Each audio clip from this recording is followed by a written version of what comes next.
വന്ന് ഹാജരാകുന്നുണ്ട്.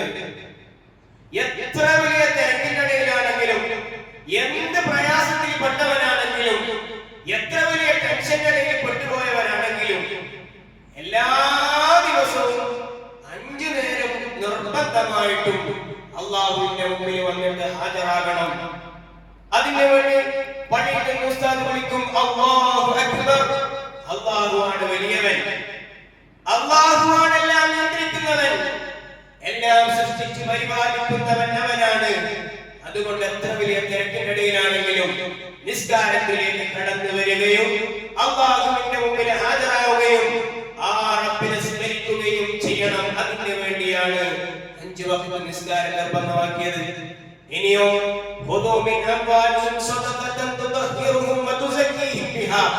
ഇനി ഒരാൾ സ്വതക്ക കൊടുക്കുന്നു. റമദാനായ സമയത്ത് നമ്മുടെ നാട്ടിലൊക്കെ കുറെ ആൾക്കാർ പിരിവിനും അതുപോലെ ആചരണത്തിന് വരുന്ന ആൾക്കാരും പള്ളിയിലാണെങ്കിലും ഉസ്താദുമാരൊക്കെ അവതരിപ്പിക്കുന്ന വാഴം പറഞ്ഞ് അതിലൊക്കെ നമ്മൾ ഇങ്ങനെ സംഭാവന ചെയ്യുന്നുണ്ട്, സ്വതക്ക കൊടുക്കുന്നുണ്ട്. എന്തിനാണ് സ്വതക്ക കൊടുക്കുന്നത്? അതുകൊണ്ട് നിങ്ങളുടെ സമ്പത്ത് ശുദ്ധിയാകാൻ, നിങ്ങളെ ഒന്ന് തസ്കിയത്ത് ചെയ്യാൻ വേണ്ടിയാണ് അല്ലാഹു സുബ്ഹാനഹു വ തആല സ്വതക്ക കൊടുക്കാൻ വേണ്ടി പറഞ്ഞത്. ഇനിയോ വദ്കുറുല്ലാഹ ഫീ അയ്യാമിൻ മഅദൂദാത്. ഇനി ഒരാൾ ഹജ്ജിന് പോവുകയാണെങ്കിൽ കൃത്യമായ ദിവസം കണക്കാക്കിയിട്ട് ആ ദിവസങ്ങളിൽ പ്രത്യേകമായ ലക്ഷ്യങ്ങളുണ്ട്. ഇങ്ങനെ ഓരോ ഇബാദത്തിനും അല്ലാഹുവിന്റെ ലക്ഷ്യമുണ്ട്. അല്ലാഹുവിന്റെ അടുക്കൽ ഓരോ ഇബാദത്തിനും പ്രത്യേകമായ ലക്ഷ്യങ്ങളുണ്ട്. എന്നാൽ എന്തിനാണ് പരിശുദ്ധമായ റമദാനിൽ അല്ലാഹു നമുക്ക് നോമ്പ് നൽകിയത്? ഈ നോമ്പ് നിർബന്ധമാക്കിയതിലൂടെ അല്ലാഹു വെക്കുന്ന ഒരു ലക്ഷ്യമുണ്ട്. യാ അയ്യുഹല്ലദീന ആമനൂ കുതിബ അലൈക്കുമുസ് സിയാമു കമാ കുതിബ അലല്ലദീന മിൻ ഖബ്ലികും ലഅല്ലകും തത്തഖൂൻ. അല്ലാഹു പരിശുദ്ധ ഖുർആനിലൂടെ ലോക മുഅ്മിനീങ്ങളെ വിളിച്ചിട്ട് പറയുന്നു, മുഅ്മിനീങ്ങളെ, നിങ്ങൾക്ക് മുമ്പും ഈ ലോകത്ത് കോടാനക്കോടി ജനങ്ങൾ കഴിഞ്ഞു പോയിട്ടുണ്ട്. ആ ജനങ്ങൾക്കൊക്കെ അല്ലാഹു പരിശുദ്ധമായ നോമ്പ് നിർബന്ധമാക്കിയതുപോലെ അല്ലാഹു സുബ്ഹാനഹു വ തആല അവസാന കാലഘട്ടത്തിൽ അഷ്റഫുൽ ഖൽഖ് മുഹമ്മദ് മുസ്തഫ സല്ലല്ലാഹു അലൈഹി വസല്ലമ തങ്ങളുടെ ഉമ്മത്തുകളാകുന്ന നമുക്ക് നോമ്പ് നിർബന്ധമാക്കിയിട്ടുണ്ട്. എന്തിനാണ്? ലഅല്ലകും തത്തഖൂൻ, നിങ്ങൾ തഖ്വയുള്ളവരാകാൻ വേണ്ടിയിട്ടാണ്. നോമ്പ് കൊണ്ട് വേറെ ലക്ഷ്യമൊന്നും റബ്ബിനില്ല. ഒരേ ഒരു ലക്ഷ്യമാണുള്ളത്, അത് തഖ്വയുണ്ടായ ഒരു മനുഷ്യനായിട്ട് മാറലാണ്. തഖ്വ എന്ന് പറഞ്ഞാൽ എന്താണ്? തഖ്വയെ കുറിച്ച് മഹാന്മാർ പറയുന്നു, തഖ്വ എന്ന് പറയുന്നത് ഹലാലായ കാര്യങ്ങൾ ചെയ്യുകയും ഹറാമിനെ പൂർണ്ണമായി ജീവിതത്തിൽ നിന്ന് ഒഴിവാക്കുകയും ചെയ്യലാണ് തഖ്വ. നമ്മൾ രാവിലെ മുതൽ വൈകുന്നേരം വരെ പട്ടിണി കിടക്കുന്നുണ്ട്. പക്ഷേ നമ്മൾ ലക്ഷ്യം മറന്നിട്ടാണ് പലപ്പോഴും പട്ടിണി കിടക്കുന്നത്. ഹബീബായ മുത്തുനബി സല്ലല്ലാഹു അലൈഹി വസല്ലമ തങ്ങളെ ഒരുപാട് നോമ്പുകാരെ കുറിച്ച് പരിചയപ്പെടുത്തുന്നുണ്ട്. അവർക്ക് നോമ്പ് കൊണ്ടുണ്ടാകുന്നത് ഇല്ലൽ ജൂഉ വൽ അത്ശൂ, വെറും പട്ടിണിയും ദാഹവുമല്ലാതെ ആ നോമ്പ് കൊണ്ടവർക്ക് വേറൊരു കാര്യവും കിട്ടുന്നില്ല എന്ന് ഹബീബുനാ മുഹമ്മദുർ റസൂലുള്ളാഹ് സല്ലല്ലാഹു അലൈഹി വസല്ലമ തങ്ങൾ പറയുന്നു. നമ്മൾ രാവിലെ ഒരു ജോലിയിലേക്ക് പോവുകയാണെങ്കിൽ, ഒരു ചുമടുതൊഴിലാളി ജോലിക്ക് വേണ്ടി പോകുമ്പോൾ ആ മനുഷ്യനിക്ക് ജോലിക്ക് പോകുന്നതിന് പ്രത്യേകമായ ലക്ഷ്യമുണ്ട്. ഇവർ ഇത്രയും വലിയൊരു ഭാണ്ഡമെടുത്തിട്ട് ചുമടെടുത്തിട്ട് വൈകുന്നേരമാകുന്ന സമയത്ത് ഈ മനുഷ്യനിക്ക് ആ മനുഷ്യന്റെ യജമാനന്റെ അടുക്കൽ നിന്ന് കൂലി ലഭിക്കുമെന്നൊരു പ്രതീക്ഷയുണ്ട്. അതിനു വേണ്ടിയാണ് പണിയെടുക്കുന്നത്. ആ പണിയെടുക്കുന്ന സമയത്ത് കൃത്യമായിട്ട് പണിയെടുക്കാതിരുന്നാൽ യജമാനൻ വഴക്ക് പറഞ്ഞേക്കാം, ഒരുപക്ഷേ ശമ്പളം കെട്ടായേക്കാം, ഒരുപക്ഷേ ശമ്പളം കെട്ടാതിരുന്നേക്കാം, എന്ത് വേണമെങ്കിലും സംഭവിക്കാം. അതുകൊണ്ട് ജോലി ചെയ്യുന്ന സമയത്ത് ഒരു മനുഷ്യൻ എത്രമാത്രം കൃത്യത കാണിക്കുന്നുണ്ടോ, കാരണം അവനിക്കൊരു ലക്ഷ്യമുണ്ട്. അവൻ ജോലി ചെയ്ത് കഴിഞ്ഞാൽ അവനിക്ക് കൂലി കിട്ടാനുണ്ട്. ആ കൂലി കിട്ടണമെങ്കിൽ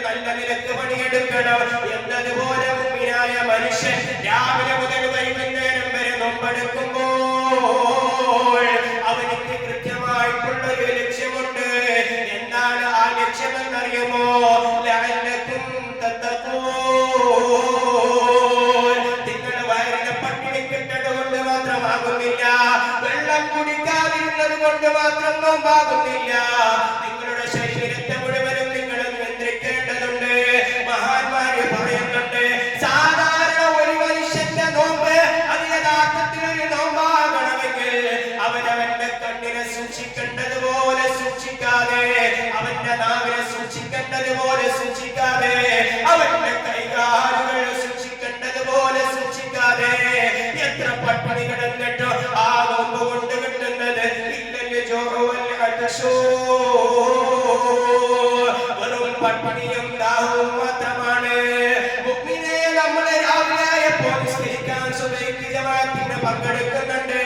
എന്നിട്ടോ പള്ളിയിൽ വിട്ടുപോയി കഴിഞ്ഞാൽ നമ്മൾ ഇങ്ങനെ കഥ പറഞ്ഞ് സൊറ പറഞ്ഞിട്ട് ആരാന്റെ കുറ്റവും കുറവും പറഞ്ഞിട്ട് നമ്മുടെ നോമ്പിനെ ഫസാദാക്കുന്നില്ലേ?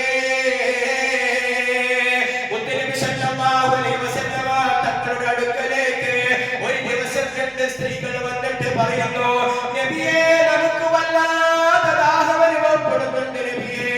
മുത്തുനബി സല്ലല്ലാഹു അലൈഹി വസല്ലമ തങ്ങളെ ആ സ്ത്രീകളുടെ കയ്യിലേക്ക് വേണ്ടി പാത്രം കൊടുത്തിട്ട് അവരോട് പറഞ്ഞു, നിങ്ങൾ ഛർദ്ദിച്ചിട്ട് വാ. മുത്തുനബി സല്ലല്ലാഹു അലൈഹി വസല്ലമ തങ്ങളെ ദാഹം മാറാൻ വേണ്ടി പരിവരഞ്ഞു കൊടുത്തതാണ്. നിങ്ങൾ പോയിട്ട് ഈ പാത്രത്തിൽ ഛർദ്ദിച്ചിട്ട് വരണേ. ആ 2 സ്ത്രീകളും പോയിട്ട് അവരങ്ങ് ഛർദ്ദിച്ചപ്പോൾ വയറ്റിനകത്ത് നിന്ന് മാംസക്കട്ടയും രക്തവും ഇങ്ങനെ പുറത്തേക്ക് വന്നു. മുത്തുനബി സല്ലല്ലാഹു അലൈഹി വസല്ലമ തങ്ങൾ പറഞ്ഞു, നിങ്ങളുടെ നോമ്പ് നോക്കിയിട്ട് ഇത്ര നേരം ഇത്രയും ഫസാദും പറഞ്ഞിരുന്നതല്ലേ? നിങ്ങൾ ഓരോ മനുഷ്യന്റെയും പച്ചമാംസം തിന്നതല്ലേ? അതാണിപ്പോൾ നിങ്ങൾ ഛർദ്ദിച്ചപ്പോൾ പുറത്തേക്ക് വന്നത് കണ്ടോ? ഇങ്ങനെയുള്ള നോമ്പ് റബ്ബിനിക്ക് ആവശ്യമില്ല. അറാബ് കണ്ടിട്ട്, റീസും കണ്ടിട്ട്, ഷോർട്ട് ഫിലിമും കണ്ടിട്ട് റമദാനിൽ ഇങ്ങനെ നേരം പോക്കുന്ന മുഅ്മിനേ, നിന്റെ നോമ്പ് അല്ലാഹുവിന് ആവശ്യമില്ല. റമദാനായപ്പോഴും പള്ളിയിൽ ജമാഅത്ത് പതിവ് പോലെ നടക്കുന്നുണ്ട്. പക്ഷേ നമുക്കൊരു മാറ്റം വന്നിട്ടില്ല. നമ്മളിപ്പോഴും ഉറങ്ങിക്കിടന്നിട്ട് മൊബൈലിൽ നോക്കിയിട്ട് സമയം കളഞ്ഞു. പള്ളിയിൽ ജമാഅത്ത് നടക്കുമ്പോൾ നമുക്ക് ഹാജരാകാൻ പറ്റുന്നില്ല. ഇങ്ങനെയുള്ള നോമ്പ് നോക്കിയിട്ട് എന്താണ് കാര്യമുള്ളത്? മുഅ്മിനേ, നമ്മളെ പട്ടിണി കിടക്കുന്നത് നമ്മുടെ ലക്ഷ്യം മറന്നിട്ടാണ്. നമുക്കൊരു ലക്ഷ്യമുണ്ട്. ഫുട്ബോൾ കളിക്കാൻ വേണ്ടി നമ്മൾ ഗ്രൗണ്ടിലേക്ക് ഇറങ്ങിക്കഴിഞ്ഞാൽ 2 ടീമിനും ഒരു ലക്ഷ്യസ്ഥാനം ഉണ്ടാകും. അതേ സമയത്ത് ആ ഗ്രൗണ്ടിലെങ്ങാനും 2 ഭാഗത്ത് 2 പോസ്റ്റ് ഇല്ലാതിരുന്നാൽ ആ കളിക്കുന്നവർക്ക് പിന്നെ ലക്ഷ്യമില്ല. അന്തം കൊണ്ട് തോന്നിയതുപോലെ അടിച്ചു കളിക്കും. അവർക്ക് പ്രത്യേക ലക്ഷ്യമില്ലാത്തതുപോലെ നോമ്പ് നോക്കുമ്പോൾ ഈ നോമ്പന്റെ തഖ്വയുള്ള ഒരു ജീവിതത്തിന് വേണ്ടിയാണ് എന്നൊരു ലക്ഷ്യം മറന്നു കഴിഞ്ഞാൽ പിന്നെയാണ് നമ്മൾ നോമ്പ് നോക്കിയിട്ട് നമുക്ക് തോന്നിവാസത്തിൽ നിന്ന് മാറി നിൽക്കാൻ പറ്റാത്തത്. അതുകൊണ്ടാണ് നമുക്കൊന്ന് ഖുർആനെടുത്ത് ഓതാൻ തോന്നാത്തത്. അതുകൊണ്ടാണ് വെള്ളിയാഴ്ച ആയിട്ട് പോലും നമുക്ക് നേരത്തെ പള്ളിയിൽ ഹാജരാകാൻ പറ്റാത്തത്. നോമ്പുണ്ട്, വയറ് പട്ടിണിയിൽ തന്നെയാണ്. ഒന്നിനും ഒരു മാറ്റവും വന്നിട്ടില്ല. റമദാനിന്റെ ആദ്യത്തെ ദിവസം കുറച്ച് പള്ളികളൊക്കെ സജീവമായിരുന്നു. പിന്നെ ഈ പള്ളിയുടെ പരിസരത്ത് കണ്ടിട്ടില്ല. എപ്പോഴെങ്കിലും തോന്നുമ്പം വരുന്നുണ്ട്. അങ്ങനെ തോന്നുമ്പോ സ്വഹിയായാൽ പോരാ. കാരണം നിന്റെ നോമ്പ് കൊണ്ട് നിനക്ക് ഫലമുണ്ടായിട്ടില്ല. നിന്റെ നോമ്പ് വേണ്ടതുപോലെ ആയിട്ടില്ല.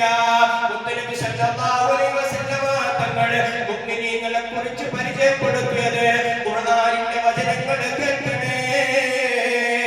ഇന്നമൽ മുഅ്മിനൂന അല്ലദീന ഇദാ ദുകിറല്ലാഹു വജിലത് ഖുലൂബുഹും വഇദാ തുലിയത് അലൈഹിം സാദതുഹും ഈമാനാ. എന്താണ് പരിശുദ്ധ ഖുർആൻ മുഅ്മിനീങ്ങളെ പരിചയപ്പെടുത്തത്? ഇദാ ദുകിറല്ലാഹ് എന്ന് കേൾക്കുമ്പോൾ മുഅ്മിനായ മനുഷ്യന്റെ കൽബദാ പിടപിട മടക്കുന്നു. വഇദാ തുലിയത് അലൈഹിം സാദതുഹും ഈമാനാ.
പണി. ഇതിനു വേണ്ടി അധ്വാനിക്കലാണ് നമ്മുടെ പണി. തഖ്വയുണ്ടാക്കുന്നവർക്കാണ് പരിശുദ്ധമായ സ്വർഗ്ഗം അല്ലാഹു തയ്യാറാക്കി വെച്ചത്. ഉഇദ്ദത്തിൽ മുത്തഖീൻ. തഖ്വയുണ്ടോ? ആ തഖ്വയുള്ളവർക്കാണ് സ്വർഗ്ഗം. വൽആഖിബത്തുൽ മുത്തഖീൻ. തഖ്വയുള്ളവർക്കാണ് അവസാന വിജയമുള്ളത്. എല്ലാത്തിന്റെയും പരമമായ വിജയത്തിന്റെ ലക്ഷ്യം അതിനുള്ളത് കഴിഞ്ഞാണ്. അത് തഖ്വയുണ്ടാക്കലാണ്. അതുകൊണ്ട് മുഅ്മിനേ, നമ്മുടെ തഖ്വയുള്ള നിലക്കുള്ള നോമ്പ് നോക്കണം. അല്ലാഹുവിന് വേണ്ടിയുള്ള നോമ്പാക്കണം. നമ്മുടെ നേരം പോക്കിലുള്ള നോമ്പാവരുത്. മാമൂലായിട്ട് നടന്നു പോകുന്ന ഒരു നോമ്പാകാൻ പാടില്ല. അല്ലാഹു നമ്മുടെ നോമ്പൊക്കെ കബൂലാക്കുമാറാകട്ടെ. പരിശുദ്ധമായ റമദാൻ മാസം നമ്മൾ വെറുതെ ചോദിച്ചതല്ല. ഇതിനിക്കെന്തോ ഒരു മഹത്വമുണ്ട് എന്ന് മനസ്സിലാക്കിയിട്ട് ചോദിച്ചതാണ്. അല്ലാഹുമ്മ ബാരിക് ലനാ ഫീ റജബിൻ വ ശഅബാൻ. റബ്ബേ, റജബിലും ശഅബാനിലും എനിക്ക് നീ ബറക്കത്ത് ചെയ്യണം. പോരാതുകൊണ്ട് നിർത്തിയിട്ടില്ല. വബല്ലിഗ്നാ റമദാൻ. കാര്യപ്പെട്ട റമദാനാണ് വരുന്നത്. ഓഫറിന്റെ പെരുമഴയാണ് വരാനിരിക്കുന്നത്. അല്ലാഹു രക്ഷപ്പെടാനുള്ള ഏറ്റവും വലിയ വഴിയാണ് നമുക്ക് തരുന്നത്. ആ റമദാനിൽ എന്നെ എത്തിക്കാതെ മരണപ്പെടുത്തല്ല അല്ലാഹ്.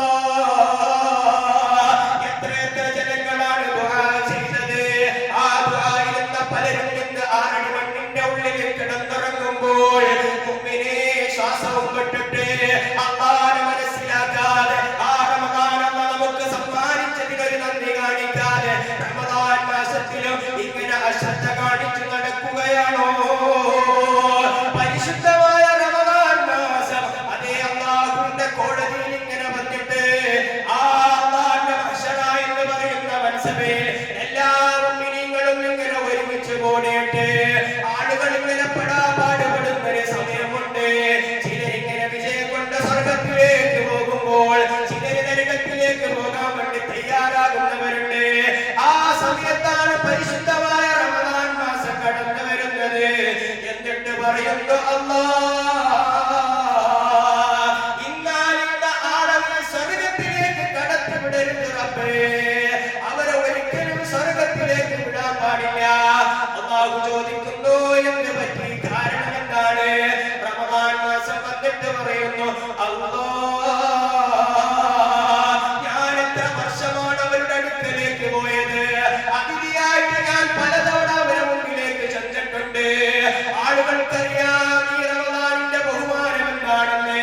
റമദാൻ വന്നതെന്തിനാണെന്ന് എല്ലാവർക്കും അറിയാം. പക്ഷേ അവർക്ക് റമദാനാകുന്ന എന്റെ ബഹുമാനം അറിഞ്ഞിട്ട്, റമദാനിന്റെ പ്രത്യേകത അവർക്ക് മനസ്സിലായിട്ട്, റമദാനിൽ ചെയ്താൽ കിട്ടുന്നതിന്റെ പ്രതിഫലം മനസ്സിലാക്കിയിട്ടും അവരല്ലാ എന്നെ വേണ്ടതുപോലെ ഉപയോഗപ്പെടുത്തിയിട്ടില്ല റബ്ബേ.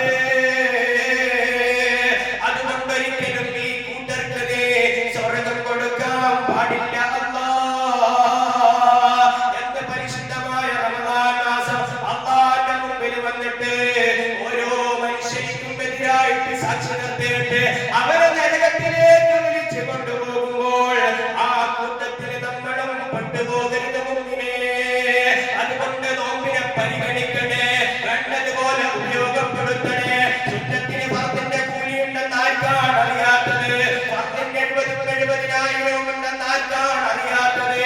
എല്ലാം അറിഞ്ഞിട്ടും ആ മനുഷ്യനെ റമദാനിനെ തൊട്ടിങ്ങനെ അശ്രദ്ധ കാണിച്ചിട്ട് റമദാനിനെ പരിഗണിക്കാതെ വേണ്ടതുപോലെ ഉപയോഗപ്പെടുത്താതെ അവനവന്റെ കളിതമാശയിലായിട്ട് ഇങ്ങനെ സമയം പാഴാക്കിക്കൊണ്ടിരിക്കുമ്പോൾ ആഖിറത്തിലെ റമദാൻ നിന്നെ പിടിക്കുമെന്നൊരു പേടി വേണം. ആഖിറത്തിലെ റമദാൻ നിന്നെ നരകത്തിലേക്ക് വിളിച്ചു കൊണ്ടുപോകുമെന്നൊരു പേടി വേണം. മുഅ്മിനേ, മാറാനിയും സമയമുണ്ട്, തിരുത്താനിയും അവസരങ്ങളുണ്ട്, ചിന്തിക്കാനിയും സമയമായിട്ടില്ലേ? പരിശുദ്ധമായ ഖുർആൻ നമ്മളോട് പറയുന്നില്ലേ, അഫലാ തതക്കറൂൻ, അഫലാ തഫക്കറൂൻ. നിങ്ങളെന്തേ ചിന്തിക്കാത്തത്? നിങ്ങളെന്തേ പണിയെടുക്കാത്തത്? നിങ്ങളെന്തേ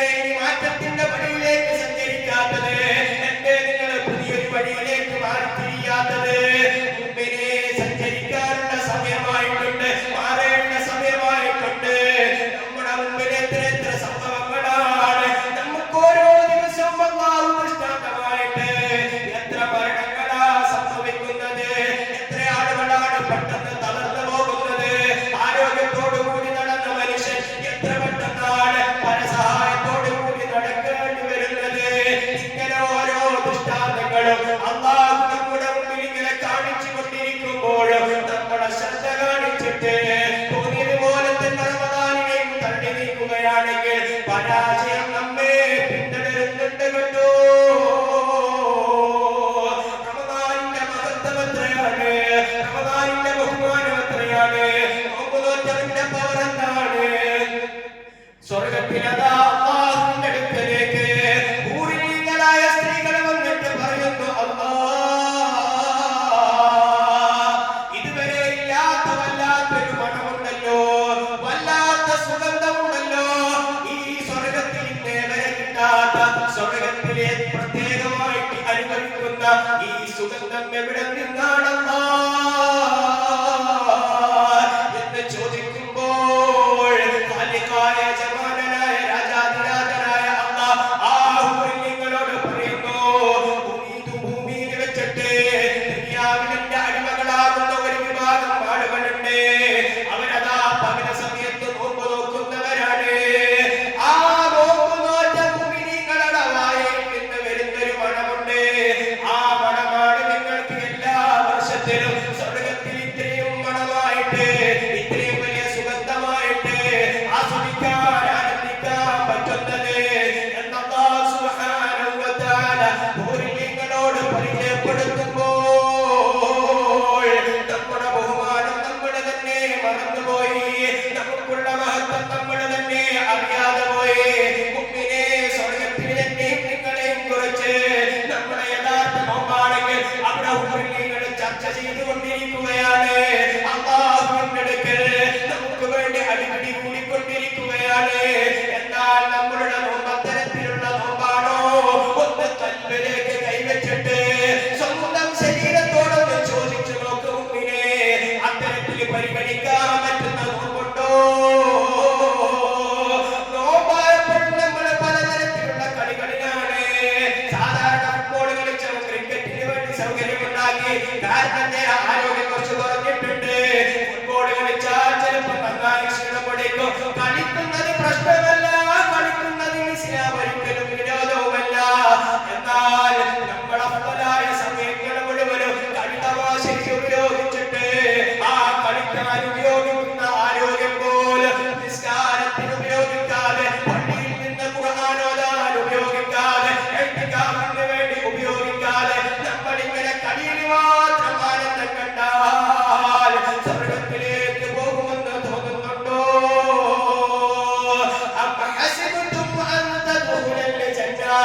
നിങ്ങളതാ സ്വർഗത്തിലേക്ക് പ്രയാസം കൂടാതെ, കഷ്ടപ്പാടില്ലാതെ, ത്യാഗമില്ലാതെ, കഷ്ടപ്പാടുകൾ സഹിക്കാതെ, അല്ലാഹുവിന്റെ മുമ്പിൽ നിങ്ങൾ ഹാജരാകാതെ സ്വർഗത്തിലേക്ക് അങ്ങ് കയറി പോകുമെന്ന് വിചാരിക്കുന്നുണ്ടോ?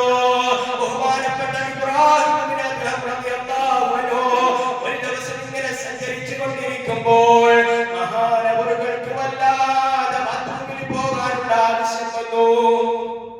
ഇബ്രാഹിം ഇബ്നു അദ്ഹം റളിയല്ലാഹു അൻഹു ബാത്റൂം അന്വേഷിച്ച് നടക്കുമ്പോഴാണ് ഒരു പബ്ലിക് ടോയ്ലറ്റ് കണ്ടത്. മഹാനവറുകൾ ആ ബാത്റൂമിന്റെ അടുക്കലേക്ക് പോയി.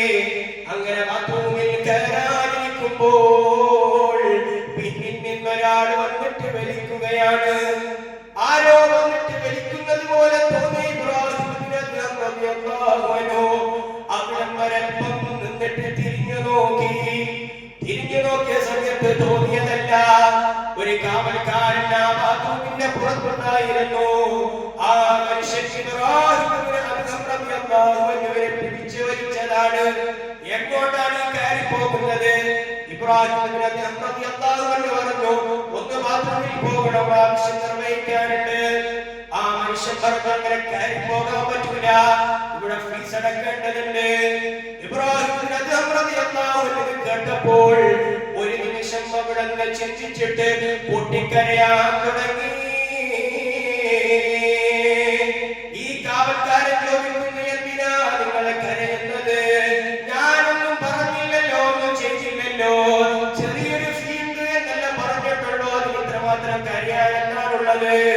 ഇബ്രാഹിം റളിയല്ലാഹു അൻഹു അവിടുന്ന് പൊട്ടിക്കരഞ്ഞുകൊണ്ട് പറയുന്നു, കാറ്റവും മൂത്രവും മാത്രം പോകുന്ന പിശാചിന്റെ വാസസ്ഥലമാകുന്ന ബാത്റൂമിലേക്ക് പോകാൻ എന്നോട് നിങ്ങൾ ഫീസ് ചോദിച്ചിട്ടുണ്ടെങ്കിൽ യജമാനനായ റബ്ബ് തയ്യാറാക്കി വെച്ചൊരു സ്വർഗ്ഗമെന്നൊരു ലോകമുണ്ട്. ആ സ്വർഗ്ഗത്തിലേക്ക് ഞാൻ പോകണമെന്ന് കൊതിക്കുന്നുണ്ട്. നമ്മളും അതുപോലെ കൊതിക്കുന്നവരാണ്. എന്നാൽ ആ സ്വർഗ്ഗത്തിലേക്ക് എനിക്ക് പോകണമെങ്കിൽ ഞാൻ എത്രമാത്രം കൊണ്ടുപോകേണ്ടി വരും? ഈ നിസാരമായ ബാത്റൂമിലേക്ക് പോകാനുള്ള ഫീസ് ചോദിക്കുന്ന കാലത്ത് മുഅ്മിനേ, ആ റബ്ബിന്റെ സ്വർഗ്ഗത്തിലേക്ക് പോകണമെങ്കിൽ എത്രമാത്രം പണിയെടുക്കാറുണ്ട്, എത്രമാത്രം അധ്വാനിക്കാറുണ്ട്, എത്രമാത്രം ബാക്കി വെക്കാറുണ്ട്. ഇങ്ങനെ സമയം കളഞ്ഞാലൊന്നും സ്വർഗ്ഗത്തിലേക്ക് എത്തൂല.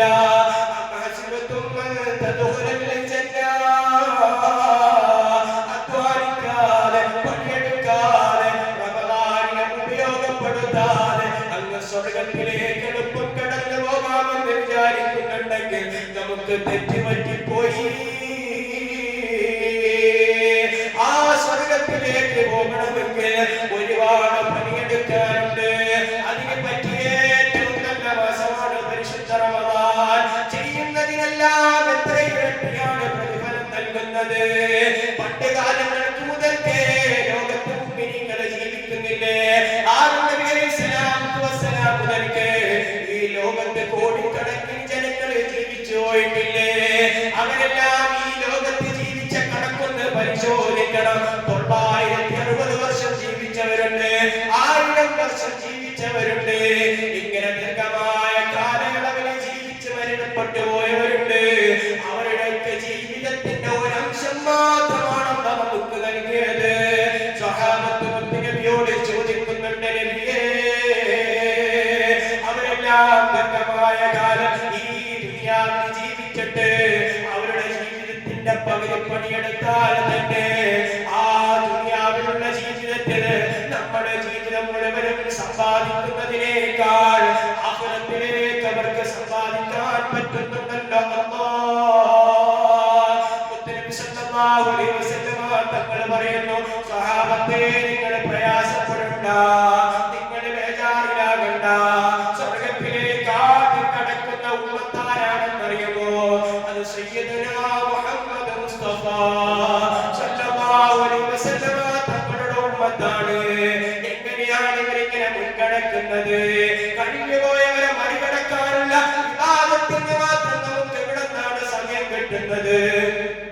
അതിനാണ് മുത്തനബി സല്ലല്ലാഹു അലൈഹി വസല്ലം തങ്ങൾ പറഞ്ഞത്, അതിനിക്ക് വേണ്ടി അല്ലാഹു നിങ്ങൾക്ക് സമ്മാനിച്ച മാസമാണ് പരിശുദ്ധ റമദാൻ. റമദാനിൽ അല്ലാഹു നിങ്ങൾക്ക് എത്രയാ ഓഫർ നൽകുന്നത്? ചെയ്യുന്നതിനിക്ക് മുഴുവനും ഇരട്ടി ഇരട്ടി പ്രതിഫലമാണ്. ആരെങ്കിലും ഒരാൾ റമദാനിന്റെ പവിത്രത പൂർണ്ണമായി മനസ്സിലാക്കിയാൽ അവൻ വിചാരിക്കുന്നു, കൊല്ലം മുഴുവനും റമദാനായിരുന്നുവെങ്കിൽ, ഈ വർഷം മുഴുവനും പരിശുദ്ധ റമദാനായിരുന്നുവെങ്കിൽ എത്ര നന്നായിരുന്നു എന്ന മുഅ്മിനായ മനുഷ്യൻ കൊതിക്കുമെന്ന് മുഹമ്മദ് മുസ്തഫ. അതുകൊണ്ട് മുഅ്മിനെ, നമ്മുടെ ലക്ഷ്യം മറന്നിട്ട് നമ്മൾ മുമ്പ് നോക്കുന്നവരാകരുത്. ലക്ഷ്യസ്ഥാനത്തിന് വേണ്ടി മുമ്പ് നോക്കുന്നവരാകണം. ഇനിയും നമുക്ക് സമയം വൈകിട്ടില്ല. ഇനിയും റമദാനിന്റെ ഒരുപാട് ദിവസങ്ങൾ നമ്മളിലൂടെ കടന്നു പോകാനുണ്ട്. ആ സമയങ്ങളിലൊക്കെ വേണ്ടതുപോലെ റമദാനിനെ ഉപയോഗപ്പെടുത്താൻ അല്ലാഹു നമുക്ക് തൗഫീഖ് നൽകുമാറാവട്ടെ. ഇതുവരെ നമ്മൾ നോക്കിയതും അല്ലാഹു ഖബൂലിയത്തുള്ള തൗബാത്ത് തരുമാറാവട്ടെ. ഇനിയും ഉള്ള എല്ലാ തറാവീഹ് നിസ്കാരത്തിനും കൃത്യമായിട്ട് ജമാഅത്തിൽ പങ്കെടുക്കാൻ, മറ്റുള്ള ജമാഅത്ത് നിസ്കാരങ്ങൾക്കും കൃത്യമായി ജമാഅത്തിൽ പങ്കെടുക്കാൻ അല്ലാഹു നമുക്ക് ഭാഗ്യം നൽകുമാറാവട്ടെ. എത്ര വലിയ തൗഫീഖാണ്! എത്ര വലിയ പൈസ ഉണ്ടായാലും ഒരു ജമാഅത്തിൽ പങ്കെടുക്കാൻ പറ്റുന്നില്ലെങ്കിൽ ഒരു വലിയ തൗഫീഖിന്റെ കുറവ് തന്നെയാണ്. അല്ലാഹു സുബ്ഹാനഹു വ തആല നമുക്കൊക്കെ എല്ലാ ഖൈറാത്തുകൾക്കും തൗഫീഖ് നൽകുമാറാവട്ടെ. എട്ട് ലോകത്തിൽ വിജയിച്ച യഥാർത്ഥ വിജയികളിൽ അല്ലാഹു നമ്മെ ഉൾപ്പെടുത്തുമാറാവട്ടെ. ഒരുപാട് രോഗികളുണ്ട്. അല്ലാഹു സുബ്ഹാനഹു വ തആല എല്ലാ രോഗികൾക്കും ആജിലായ, കാമിലായ, ദായിമായ, താമമായ ശിഫ നൽകുമാറാവട്ടെ. ഞങ്ങൾ നമ്മൾക്ക് ഒരാൾക്കും അല്ലാഹു കടത്തത്തിലാകുന്ന നമ്മുടെ സമ്പത്ത് മുഴുവൻ വിട്ട് ചികിത്സിക്കേണ്ടി വരുന്ന മാരകമായ ക്യാൻസർ പോലത്തെ രോഗങ്ങൾ നൽകാതിരിക്കുമാറാവട്ടെ. ആഫിയത്തുള്ള ദീർഘായുസ്സന്റെ ത്വാഅത്തിലായി അല്ലാഹു നൽകുമാറാവട്ടെ. ربنا آتنا في الدنيا حسنة وفي الآخرة حسنة وقنا عذاب النار. إن شاء الله അടുത്ത അധ്യയന വർഷത്തിൽ മദ്രസ തുടങ്ങുമ്പോൾ നിങ്ങളുടെയൊക്കെ മക്കളെ മദ്രസയിലേക്ക് ചേർക്കാനുണ്ടെങ്കിൽ ഇൻഷാ അല്ലാഹ് കാര്യങ്ങളൊക്കെ ശ്രദ്ധിക്കണം. അതുപോലെ സ്ത്രീകൾക്കും പുരുഷന്മാർക്കൊക്കെ ആയിട്ട് മദ്രസയിൽ ക്ലാസ് ഉണ്ടാവും. അത് കമ്മിറ്റി അറിയിക്കുന്ന സമയത്ത് ഇൻഷാ അല്ലാഹ് വേണ്ടതുപോലെ പങ്കെടുക്കുക. അല്ലാഹു എല്ലാ നന്മകൾക്കും വേണ്ടി പ്രവർത്തിക്കാൻ നമുക്ക് തൗഫീഖ് നൽകുമാറാവട്ടെ. അതുപോലെ നോമ്പ് തുറക്ക് വേണ്ടിയിട്ടുള്ള വിഭവങ്ങൾ എത്തിച്ചു തരുന്നവരുണ്ട്, അതിന്റെ പിന്നിൽ പ്രവർത്തിക്കുന്നവരുണ്ട്. എല്ലാവർക്കും അർഹമായ പ്രതിഫലം ഈ ലോകത്തും അല്ലാഹു നൽകി അനുഗ്രഹിക്കുമാറാവട്ടെ. നമ്മുടെ ജീവിതത്തിൽ അല്ലാഹു ബർക്കത്ത് നിലനിർത്തി പെരുമാറാവട്ടെ. മയ്യത്ത് നിസ്കരിക്കാൻ